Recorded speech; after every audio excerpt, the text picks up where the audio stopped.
tawakal, makna tawakal yang sebenarnya itu apa sih? Penyandaran hati kepada Allah Subhanahu wa taala untuk meraih berbagai macam kemaslahatan dan menghilangkan bahaya. Jadi tawakal adalah penyandaran hati kita kepada Allah. Tujuannya kita menyandarkan diri kita kepada Allah, tujuannya untuk mendapatkan berbagai macam kebaikan dan menghilangkan bahaya. Atau arti lain yang lebih mudah, kita menyerahkan semua urusan kita kepada Allah. Kita menyerahkan semua urusan kita kepada Allah, kita yakin dengan seyakin-yakinnya tidak ada yang memberi, menghalangi, mendatangkan bahaya, dan mendatangkan manfaat kecuali Allah. Tidak ada yang bisa memberi atau menghalangi atau mendatangkan bahaya, mendatangkan manfaat kecuali Allah. Jadi 1000 orang mau mencelakakan kita, kata Allah, bukan waktunya sekarang, ya tidak akan pernah bisa mencelakakan kita. Beribu-ribu orang mau berbuat baik kepada kita, kata Allah, sudah saatnya tidak bisa lagi terjadi kepada dirimu, tidak akan pernah terjadi. Contoh, Allah takdirkan orang ini misalnya ya, punya penyakit keras misalnya. Ilmuwan, dokter-dokter hebat didatangkan dengan bayaran yang sangat tinggi, kita usahakan, memang kalau kata Allah, semua dokter itu memang sudah berusaha, tapi kata Allah takdirnya memang orang ini nggak bisa sembuh dari penyakitnya, itu kuasa Allah. Sebaliknya, kalau dokter-dokter mengatakan, wah udah nggak bisa lagi nih, kita udah nggak bisa berbuat apa-apa, orang ini pasti tidak akan mampu bertahan, gitu ya. Kemudian ternyata Allah takdirkan orang ini sembuh. Itu banyak terjadi begitu. Jadi tawakal itu kita menyerahkan semuanya kepada Allah, teman-teman semua. Kita yakin tidak ada yang mendatangkan bahaya atau mendatangkan manfaat kecuali Allah. Hanya Allah yang bisa berkuasa atas segala sesuatu. Nah, setelah kita tahu tawakal, ya, tawakal itu bersandar kepada Allah, kita tahu semua yang terjadi pasti atas izin Allah. Kalau gitu, buah dari tawakal itu apa? Keutamaan kita menjadi orang yang tawakal. Kalau kita tawakal, Allah berikan kita apa dalam kehidupan ini? Tadi yang pertama, kalau kita tawakal kepada Allah, keutamaan kita bertawakal, yang pertama, Allah akan berikan kita kecukupan. Itu yang pertama. Dalilnya tadi dalam surah At-Talaq ayat 3. Wa may yatawakkal 'ala Allah fahuwa hasbuh. At-Talaq ayat 3. Dan barang siapa yang bertawakal kepada Allah, niscaya Allah akan mencukupkan keperluannya. Pertanyaannya, keperluan dicukupkan oleh Allah itu seperti apa? Seperti apa teman-teman semua? Allah lah yang akan mencukupi kehidupannya, yaitu salah satunya Allah menyelamatkannya dari berbagai macam bahaya. Salah satu maksudnya. Dikatakan kalau kita bertawakal kepada Allah, Allah akan mencukupkannya. Apa itu mencukupkannya? Apa itu mencukupinya? Allah menyelamatkan kita dari berbagai macam bahaya. Allah akan mencukupkan kita. Apa itu maknanya? Yaitu memudahkan urusan kita. Jadi ketika kita bertawakal kepada Allah dengan sebenar-benar tawakal, Allah akan mencukupi kita. Maknanya adalah Allah menyelamatkan kita dari berbagai macam bahaya. Allah memudahkan semua urusan-urusan kita.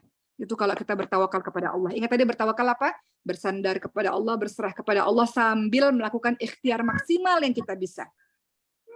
Allah akan mudahkan urusan kita. Dimute dulu boleh.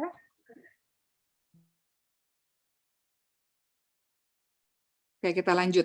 Tadi contoh-contoh kasusnya seperti tadi ya teman-teman semua.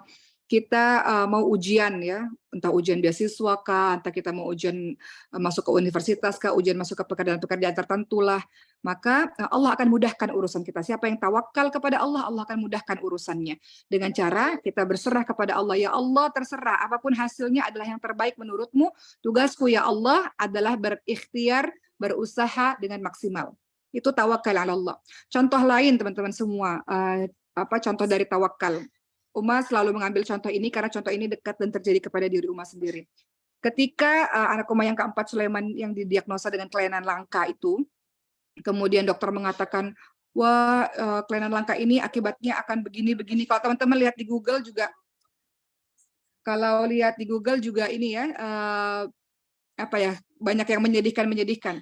Kemudian bagaimana tawakal dalam kasus orang-orang yang sakit, misalnya Uma menghadapi anak yang Allah berikan kelainan langka. Ya.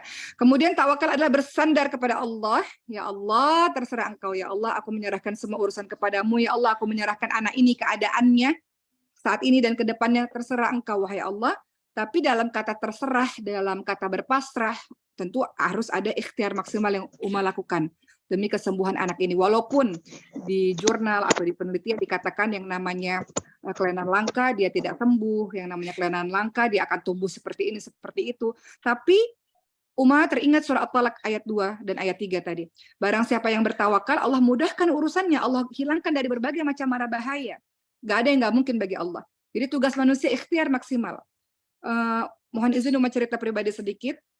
Uma posting video Sulaiman di TikTok dan di YouTube dan di Instagram.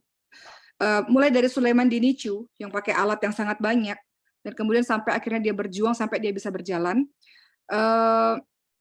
Maka mudah-mudahan video itu menjadi penyemangat bagi teman-teman di luar sana yang diuji dengan berbagai macam ujian, bertawakal kepada Allah, kita menerima takdir, ya, dan kemudian kita berserah, terserah Engkau ya Allah. Aku ini manusia yang hanya menjalankan skenario-Mu aja. Aku ini manusia yang menjalankan apa yang sudah Engkau tetapkan saja. Jadi berpasrah, berserah kepada Allah. Namun ada ikhtiar semaksimal sampai titik darah penghabisan yang kita bisa. Begitu. Dan janji Allah apa? Ketika engkau bertawakal kepada Allah, Allah akan mencukupimu. Mencukupi itu maknanya apa? Allah menyelamatkan dari berbagai macam bahaya dan Allah mudahkan semua urusanmu. Begitu ya teman-teman. Semua sama seperti mungkin ada di sini yang dalam masa pencarian jodoh misalnya. Tawakal kepada Allah, berserah kepada Allah. Ya Allah, umurku sudah sekian ya Allah. Kan ada ya orang-orang yang memang di usia-usia yang sudah harusnya menikah belum Allah berikan jodoh. Ada rasa gelisah di situ, ada rasa sepi mungkin di situ, ada rasa hidup saya ini gimana ya ke depannya, kadang-kadang seperti itu. Bertawakal kepada Allah artinya terserah ya Allah, aku serahkan semuanya kepadamu, aku ini milikmu ya Allah. Kita berserah kepada pemilik kita, namun ikhtiar maksimal. Kalau sudah begitu bagaimana? Allah akan mencukupimu. Allah mudahkan semua urusanmu, Allah menghilangkan berbagai macam bahaya. Begitu ya teman-teman semua. Jadi keutamaan kita menjadi orang-orang yang tawakal ala Allah, Allah akan memberikan kecukupan berdasarkan dalilnya dalam surah At-Talaq ayat 3. Ya.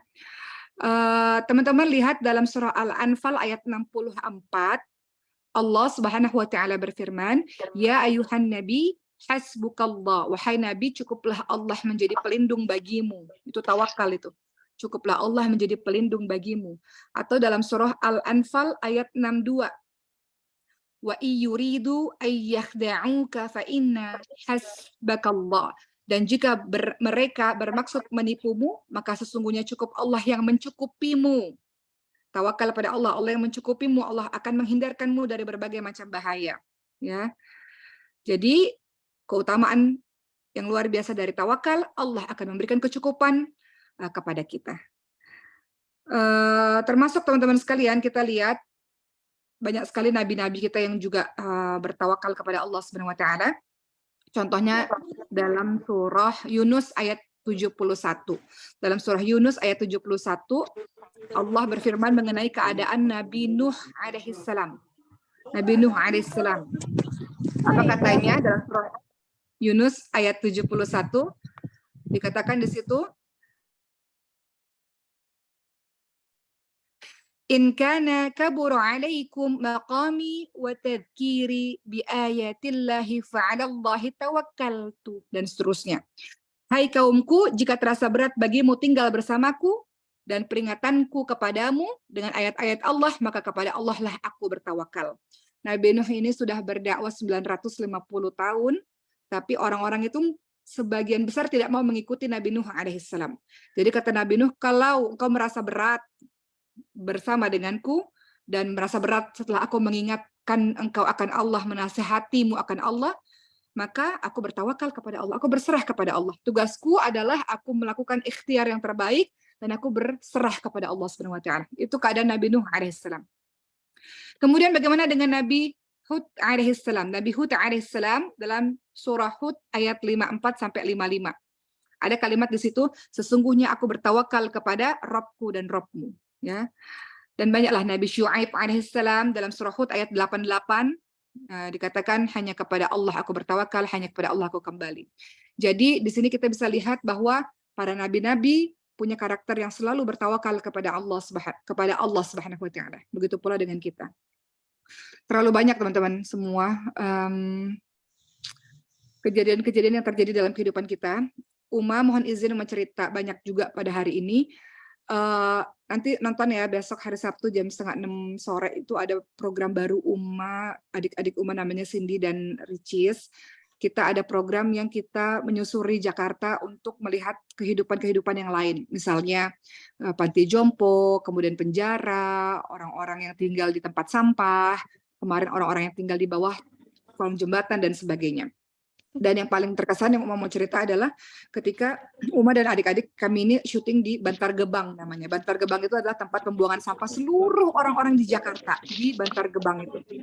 Dan tempat sampah itu sudah ada, mungkin kalau jadiin bangunan udah 16 lantai, mungkin ada 40 meter lebih sampah-sampah semua. Boleh di-mute dulu.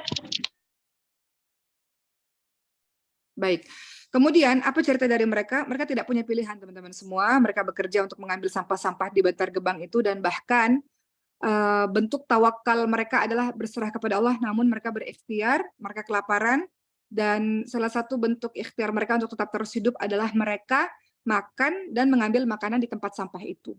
Itu yang, jadi mengais-ngais sampah itu, salah satunya bukan hanya untuk bisa hidup, tapi untuk mencari makanan, teman-teman semua ya.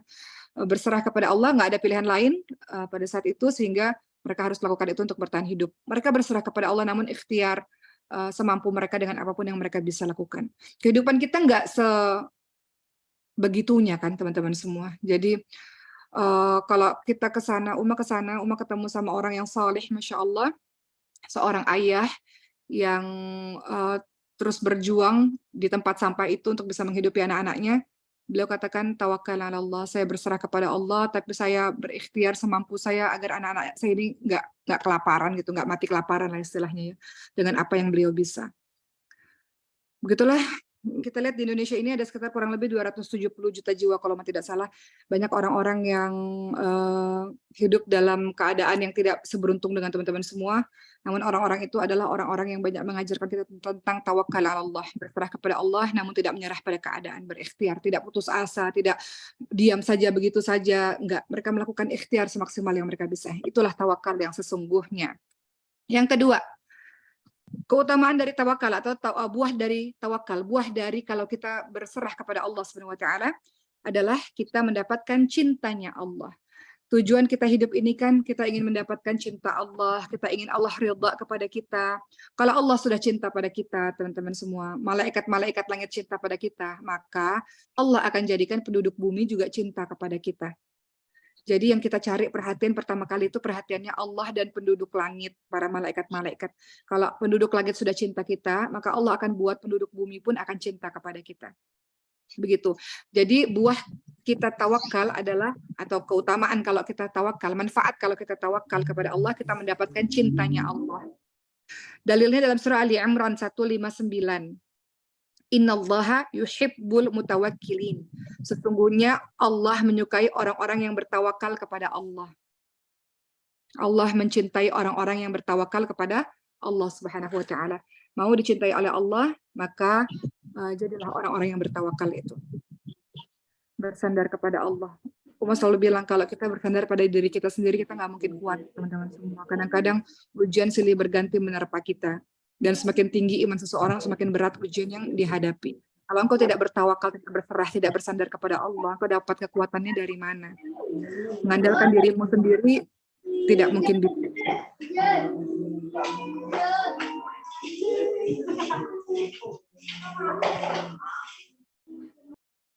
Oke, kemudian menyandarkan pada orang lain pun tidak selamanya bersama denganmu. Dia kadang ada, dia kadang tidak ada, dia kadang bersamamu, dia kadang meninggalkanmu. Tapi kalau engkau menyandarkan kepada Allah Subhanahu wa taala, dialah yang tidak pernah meninggalkanmu. Engkau yang meninggalkan Allah, kita yang meninggalkan Allah. Namun Allah tidak pernah meninggalkan kita. Ya Allah, nggak terbayang ya kalau kita ini meninggalkan Allah ya teman-teman semua. Baik, jadi yang kedua, ya barang siapa yang benar-benar bertawakal kepada Allah, maka Allah akan mencintainya. Dan kalau Allah sudah mencintai kita, Allah akan berikan kita kebahagiaan. Kebahagiaan apa? Dunia dan akhirat. Dia akan, atau kita akan menjadi orang yang dicintai di sisi Allah Subhanahu wa taala. Jadi kalau kita melakukan sesuatu, berpikir dulu, apakah yang saya lakukan ini membuat Allah cinta pada saya, membuat Allah ridha? Apakah yang saya katakan ini membuat Allah cinta kepada saya, membuat Allah semakin sayang kepada saya, ataukah Allah murka kepada saya? Jadi orang-orang beriman, nasihat buat umat yang masih banyak dosa dan salah ini, sebelum kita melangkah melakukan sesuatu, pikir dulu, Allah sayang nggak ya sama saya kalau saya melakukan ini? Allah ridha nggak ya sama saya kalau saya melakukan ini? Begitu. Dan tawakal menghadirkan cintanya Allah Subhanahu wa taala. Yang ketiga, yang pertama tadi, buah dari tawakal, kita akan dicukupkan kehidupannya oleh Allah. Kedua, Allah akan sayang dan cinta kepada kita. Yang ketiga, manfaat atau keutamaan atau buah kalau kita menjadi orang yang tawakal. Ketiga, orang yang tawakal akan mudah mengerjakan hal-hal yang bermanfaat tanpa ada rasa takut kecuali hanya kepada Allah. Dia akan mudah mengerjakan hal-hal yang penuh dengan manfaat. Dia akan mudah mengerjakan hal-hal yang baik, nggak ada rasa takut kecuali takut kepada Allah Subhanahu wa taala. Tidak ada yang bisa menghalangi dia dalam berbuat baik, dalam melakukan hal-hal yang bermanfaat. Orang yang senantiasa bertawakal akan selalu bersemangat melakukan hal-hal baik. Dia tidak akan takut dengan apapun kecuali kepada Allah Subhanahu wa taala. Contoh di zamannya Nabi Muhammad SAW, pada saat para sahabat menyebarkan agama Islam, mereka berjihad di medan perang. Tidak ada rasa takut mati, tidak ada rasa takut yang lain-lain, tidak ada. Mereka bertawakal kepada Allah. Tugasku adalah berserah, bersandar kepada Allah. Aku lakukan semampu yang aku bisa untuk mensyiarkan agama ini misalnya, atau untuk membela agama ini misalnya. Itu tawakal ala Allah, teman-teman semua. Jadi kalau orang-orang sudah bertawakal, ya menyerahkan kepada Allah, Allah berikan dia kekuatan dan keberanian yang luar biasa. Sehingga musuh-musuh orang-orang di sana itu akan merasa sangat sulit ketika berhadapan dengan orang-orang yang tawakal. Ya, seperti orang-orang yang berjihad di medan perang, ketika mereka mati berserah kepada Allah, matiku di jalan Allah. Ketika dia diberikan Allah kesempatan hidup, maka hidupnya hidup yang mulia. Itu tawakal ala Allah. Contoh lain tawakal ala Allah dalam kehidupan kita sehari-hari, teman-teman semua, ketika teman-teman kita yang berada di Palestina. Kebetulan ada gurunya Maskanul Hufat, orang Palestina, dan Uma setiap hari belajar bersama dengan beliau, dan beliau selalu melaporkan, barusan berapa jam yang lalu ada bom di situ, ada bom di sini, ada bom di situ. Kemudian Uma tanya, apakah kamu takut mati? Kemudian beliau katakan, kalau takut dengan suara bom, kami takut. Ya, manusiawi dengan suara bom, tiba-tiba hancur gedung depan mata seperti itu. Ada rasa ketakutan, namun tidak takut dengan mati. Bukan matinya yang ditakutkan, tapi bom atau suara yang besar itu takut. Dan mereka mengatakan, kalau kami pun seandainya mati, kami selalu berdoa berharap agar satu keluarga ini matinya bersama-sama, katanya begitu. Kalau salah satu di antara kami mati, nanti akan ada kesedihan yang luar biasa. Kami mengharapnya matinya bersama-sama dalam menjaga bumi Palestina ini. Itu salah satu contoh tawakal ala Allah ya teman-teman sekalian. Mereka bisa saja memilih untuk meninggalkan Palestina semuanya, bisa saja, tapi mereka memilih untuk berserah kepada Allah. Ini bumi Al-Quds, buminya umat Islam. Mereka menjadi garda terdepan untuk menjaga buminya umat Islam, yaitu Palestina itu, gitu. Ya, termasuk teman-teman semua bersemangat dalam melakukan kebaikan. Misalnya, contoh paling ringan dalam kehidupan sehari-hari, teman-teman semua, orang-orang Indonesia itu mayoritas punya sosial media, ya kan? Kadang-kadang kalau kita bermain sosial media, tiba-tiba ada orang yang bully, atau ada orang-orang yang mengatakan kata-kata yang buruk, sementara kita misalnya lagi melakukan kebaikan-kebaikan. Maka orang yang bertawakal itu tidak peduli dengan perkataan buruk itu. Ketika dia sedang melakukan kebaikan, posting kebaikan, kemudian ada orang yang mencerca misalnya, contoh. Ada orang yang misalnya bikin konten-konten berbagi misalnya. Memang sehari-harinya ada kamera, tidak ada kamera, emang berbagi terus. Namun ada netizen yang mengatakan, berbagi, kamu ria, berbagi, semuanya dikomentarin. Kemudian kalau orang yang bertawakal, dia berserah kepada Allah. Tidak ada rasa takut dengan komentar-komentar manusia, dia sedang melakukan perkara yang baik. Justru musuh akan membuat susah nih orang ini ya, memang dia teguh pendirian dalam melakukan kebaikan-kebaikan itu. Jadi itu contoh-contoh, beberapa contoh. Sehingga buah tawakal yang ketiga, dia akan bersemangat dalam melakukan kegiatan-kegiatan baik. Nggak ada rasa takut kecuali kepada Allah Subhanahu wa taala. Dia fokus dalam melakukan perbuatan-perbuatan yang baik tersebut. Itu orang-orang yang bertawakal. Kenapa? Karena dia bersandar kepada yang maha besar. Dia nggak bersandar kepada penilaian manusia. Dia nggak bersandar kepada perkataan-perkataan manusia, tidak. Dia tidak terpengaruh pada perkataan manusia. Dia bersandar hanya kepada Allah dan melakukan yang terbaik yang dia bisa. Jadi itu yang ketiga. Yang keempat, orang-orang yang bertawakal, teman-teman semua, mereka tidak hanya sekedar bersemangat dalam berbuat kebaikan demi kebaikan dan tidak akan pernah takut dengan celaan orang, ya. Berikutnya mereka juga termasuk orang-orang yang nantinya akan masuk surga tanpa hisab, tanpa azab. Wah, ini buah tawakal yang keempat nih. Dari Ibnu Abbas radhiyallahu anhu, Rasul bersabda, 70.000 orang dari umatku akan masuk surga tanpa hisab. Siapakah 70.000 orang yang masuk surga tanpa hisab? Mereka orang-orang yang tidak pernah diruqyah, tidak minta diruqyah. Ruqyah di sini maksudnya ruqyah yang buruk ya, bukan ruqyah syar'i ya. Ruqyah yang buruk dengan jin dan sebagainya, kan ada ya cara-cara yang buruk dengan bantuan jin dan sebagainya. Mereka tidak pernah minta diruqyah, mereka tidak pernah beranggapan sial, gara-gara saya nggak pakai kalung ini saya jadi sial nih. Gara-gara kalau ada burung terbang ke sana nih artinya kita akan dalam bahaya nih. Nah, itu nggak boleh juga seperti itu. Kemudian yang ketiga, orang yang masuk surga tanpa dihisab adalah mereka yang bertawakal kepada Allah. Jadi ada 70.000 orang yang masuk surga tanpa dihisab, teman-teman sekalian, tanpa dihitung-hitung ya. Mereka adalah orang-orang yang tidak minta diruqyah, tidak beranggapan sial, dan selalu bertawakal kepada Allah Subhanahu wa taala.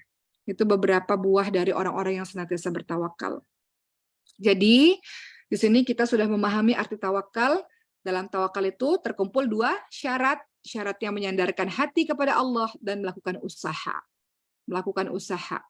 Jadi tidak boleh ketika orang hanya menyandarkan hatinya, hanya berdoa kepada Allah, namun dia tidak berusaha. Itu bukan tawakal, pun sebaliknya. Tidak boleh orang hanya bekerja saja, ya, berusaha terus-menerus, tapi tidak menyandarkan kepada Allah. Itu juga nggak boleh. Jadi harus dua-duanya. Bersandar kepada Allah, berdoa kepada Allah, dan juga melakukan sebuah usaha. Contoh kisah-kisah lainnya yang bisa dijadikan pelajaran. Dalam kisahnya Sayyidina Umar bin Khattab radhiyallahu anhu. Ada orang-orang yang mengaku-mengaku, kami ini adalah orang-orang yang bertawakal. Sayyidina Umar bertanya. Suara Umar kurang jelas ya? Ya. Mudah-mudahan ini lebih jelas.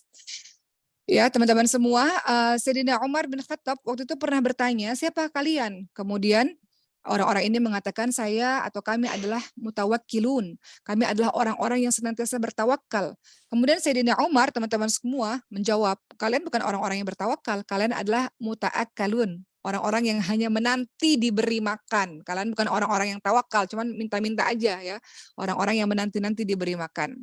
Kalian adalah orang-orang hanya minta-minta yang membutuhkan uluran tangan orang terus-menerus. Bukan orang yang bertawakal. Orang tawakal itu berusaha, bukan hanya menengadahkan tangan dan minta terus-menerus tanpa melakukan usaha. Apa kata Sayyidina Umar bin Khattab? Kalian telah mengetahui bahwa langit sama sekali tidak bisa menurunkan hujan emas atau hujan perak. Maksudnya apa? Kalian duduk-duduk, oh ya kami ini orang-orang yang bertawakal kepada Allah. Tidak akan pernah itu terjadi. Hujan langit menurunkan hujan emas, hujan duit, hujan perak itu tidak akan pernah mungkin terjadi. Itu bukan orang-orang yang tawakal. Kalian bukan orang yang bertawakal. Kalian orang-orang yang minta-minta untuk diberi makan. Orang-orang yang pemalas. Ya. Maka Sayyidina Umar pun menghardik orang-orang ini. Begitu ya teman-teman semua. Masih dengan dari Umar bin Khattab radhiyallahu anhu, Nabi bersabda, seandainya kalian betul-betul menjadi orang yang tawakal kepada Allah, sungguh Allah akan berikan kalian rezeki. Sebagaimana burung mendapatkan rezeki. Burung tersebut pergi pada pagi hari dalam keadaan lapar dan kembali sore hari dalam keadaan kenyang.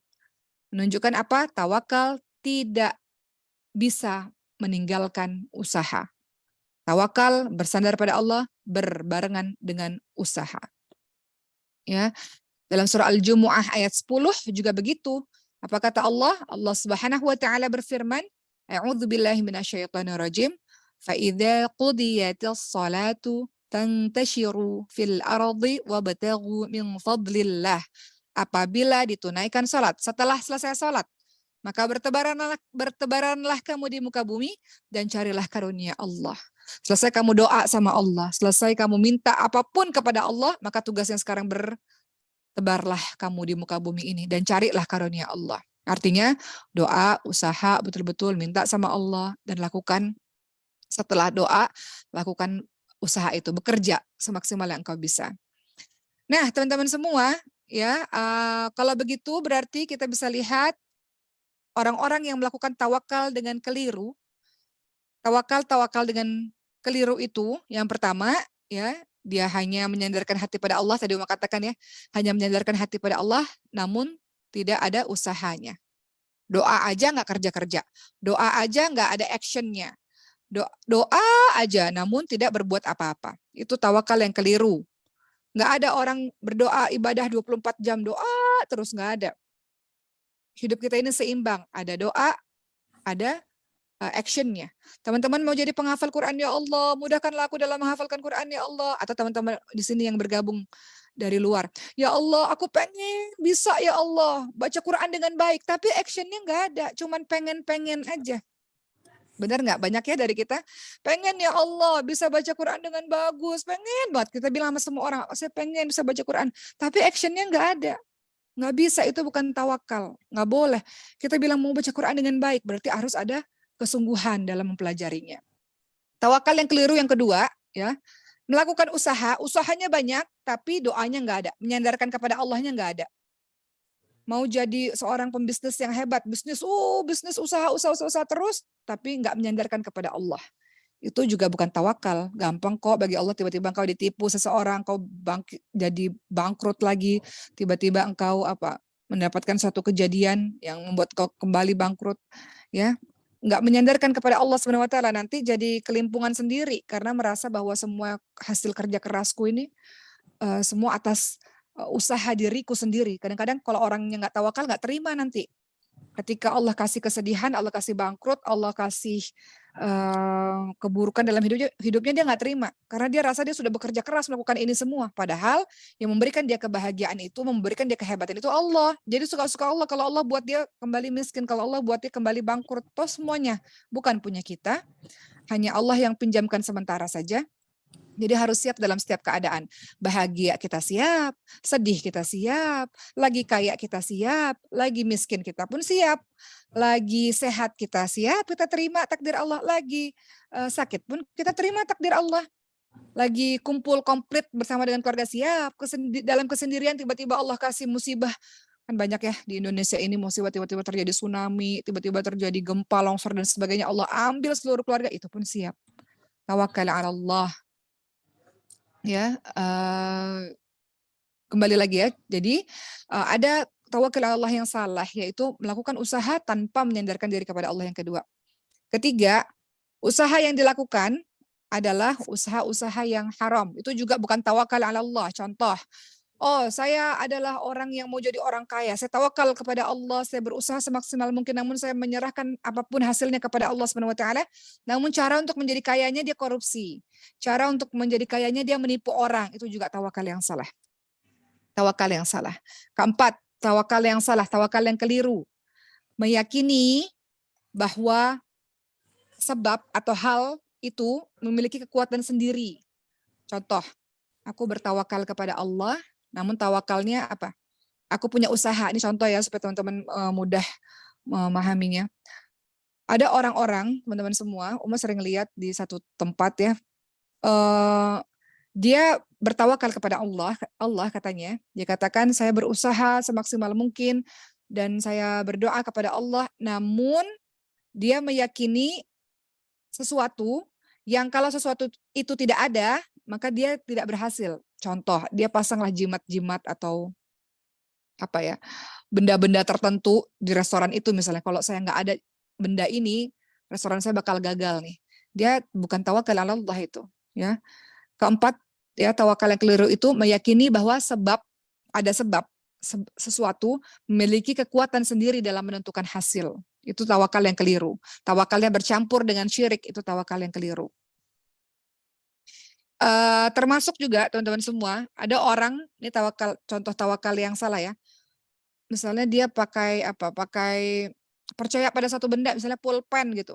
Kalau saya pakai pulpen ini, pasti ujian saya ini bagus nilainya. Saya belajar, saya berdoa kepada Allah dan harus pakai pulpen ini. Kalau nggak pakai pulpen ini, nanti saya bisa jelek jawabannya misalnya. Atau saya tiba-tiba jadi nggak bisa jawab dengan baik. Nah itu juga tawakal yang sudah bercampur dengan syirik. Bahkan syirik akbar ya, syirik yang akhirnya bergantung pada satu benda. Begitulah ya teman-teman semua. Tawakal-tawakal yang harusnya tidak kita lakukan. Tawakal murni bersandar kepada Allah, dan tawakal itu murni kita melakukan ikhtiar semaksimal yang kita bisa. Uma pernah cerita kepada teman-teman semua, ingin cerita lagi pada hari ini, beberapa belas tahun yang lalu Uma ditawari main sinetron jadi bidadari, dan kita udah syuting di mana-mana untuk beberapa episode, namun belum tayang di TV. Namun ketika Uma baca skenarionya, semua anak-anak yang ada di drama itu, di sinetron itu mengatakan kalau terjadi apa-apa, ketika dia sakit misalnya, dia akan panggil bidadari, "Bidadari, tolong aku sakit, sembuhkan aku Bidadari." Lalu bidadarinya muncul dan menyembuhkan dia. Kemudian ada lagi kejadian di mana dalam sebuah adegan itu anak-anaknya bertengkar. Kemudian satu anak memanggil, "Bidadari, tolong aku, selamatkan aku dipukul sama teman-temanku." Bidadarinya datang dan selamatkan dia. Nah, ini apa teman-teman semua? Harusnya bersandarnya kepada Allah, bukan kepada bidadari, bukan kepada yang lain-lain, ya kan? Sehingga ketika mau mendapatkan naskah itu, mungkin untuk sebagian penonton Indonesia, wah cantik ya ada bidadari, lucu ya ini dunia khayal anak-anak. Tapi bagi Uma, ini perkara besar. Perkara bahwa anak-anak nanti bersandar, berserahnya bukan kepada Allah, tapi kepada yang lain.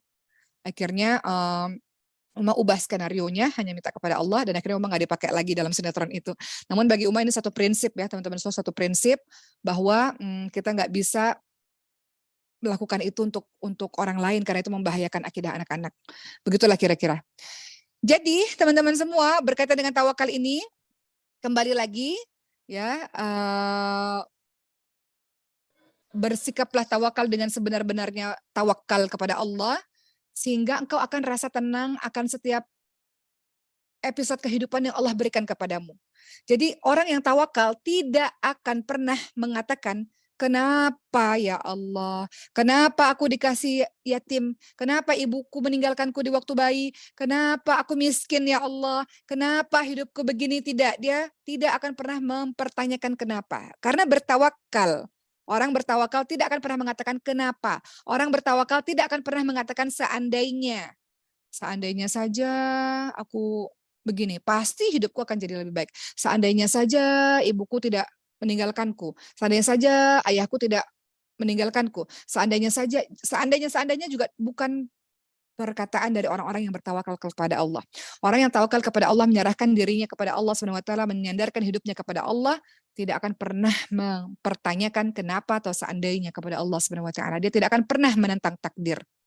Dia akan menerima semua takdir yang Allah berikan kepadanya sambil berserah kepada Allah Subhanahu wa taala.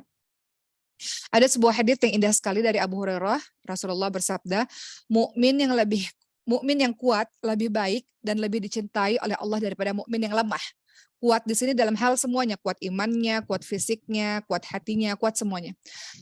Dan bersemangatlah terhadap hal-hal yang bermanfaat kepadamu, minta tolonglah kepada Allah, janganlah engkau lemah.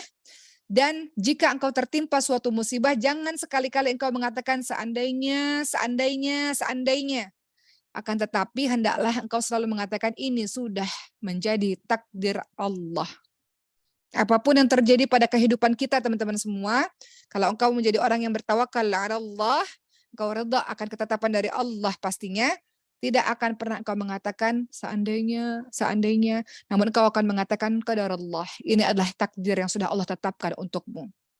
Dan ingat perkataan seandainya bisa membuka pintu syaitan.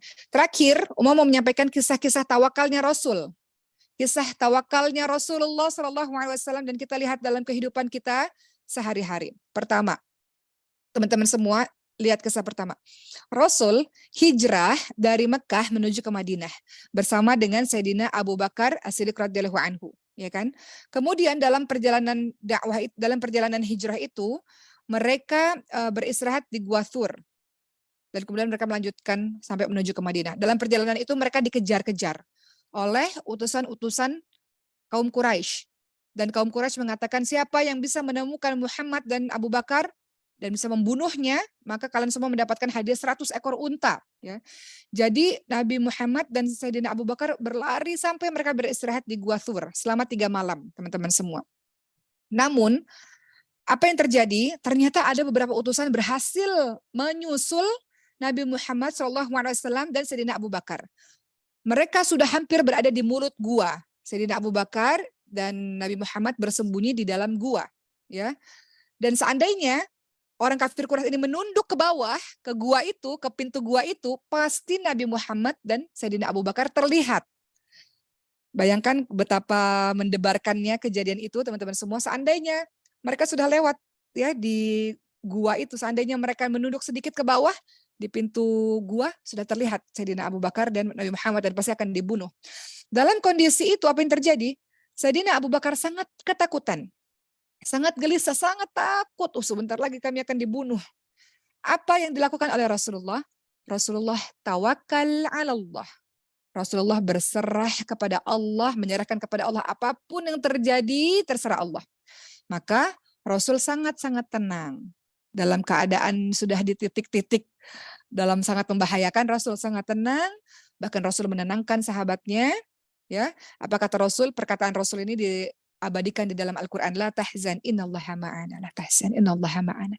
Jangan kamu sedih, sesungguhnya Allah bersama dengan kita. Ya, ayat ini menjadi sebab turunnya ayat 40 dari surat Taubah ya teman-teman semua. Itu tawakalnya Rasulullah yang pertama. Kita bandingkan dengan yang kedua.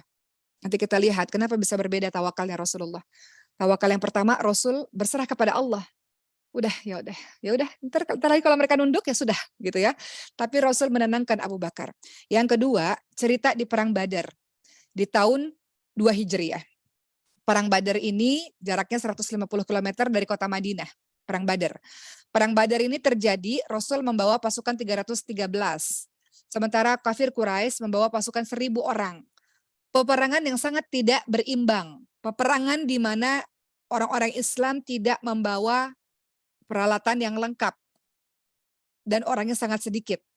Rasulullah SAW pada saat itu teman-teman semua betul-betul berikhtiar semaksimal mungkin mengatur barisan, mengatur bagaimana nanti ketika di medan perang, siapa yang barisan paling depan, siapa yang tengah, siapa yang di kanan, siapa yang di kiri, betul-betul berikhtiar semaksimal yang Rasul bisa.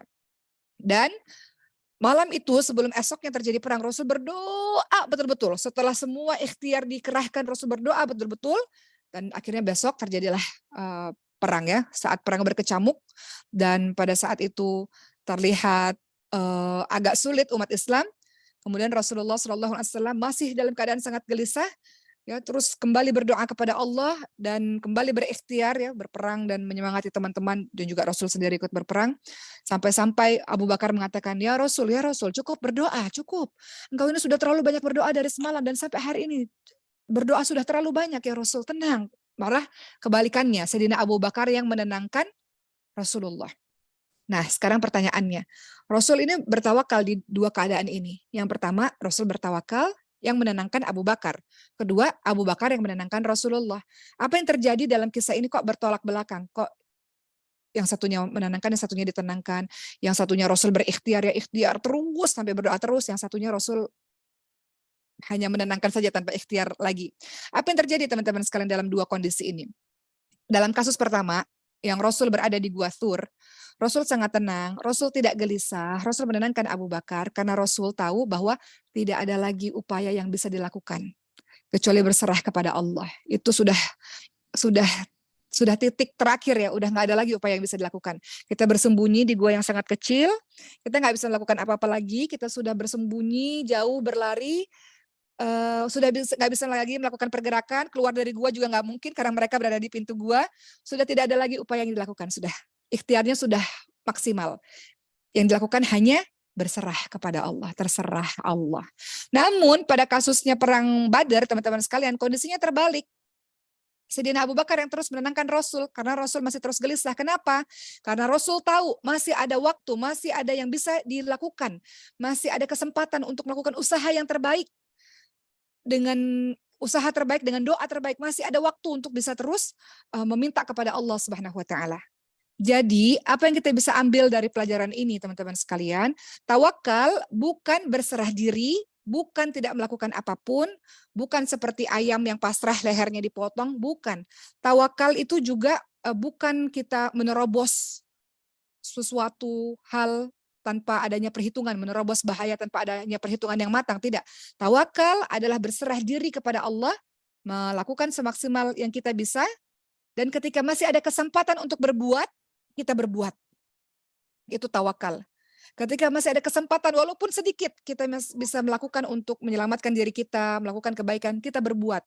Itulah tawakal, teman-teman semua. Jadi jangan lagi kita mengatakan, udah nggak bisa melakukan apa-apa. Padahal masih ada waktu untuk kita melakukan sesuatu. Masih ada kebaikan lain yang kita bisa lakukan. Masih harus melakukan itu. Itu yang namanya tawakal yang sebenar-benarnya tawakal.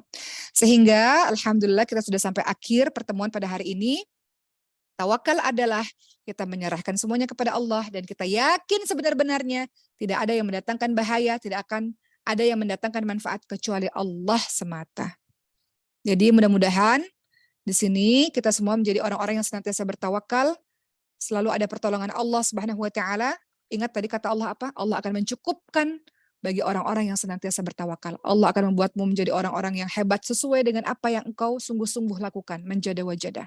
Yang bersungguh-sungguh akan berhasil. Allah akan sembuhkan dengan takdir Allah siapa-siapa yang sakit ketika engkau bertawakal kepada Allah Subhanahu wa taala. Tidak ada yang tidak mungkin bagi Allah Subhanahu wa taala. Allah akan membuatmu bangkit dari kebangkrutanmu, dari kemiskinanmu ketika engkau bertawakal kepada Allah. Engkau serahkan kepada Allah, namun engkau berikhtiar semaksimal yang kau bisa.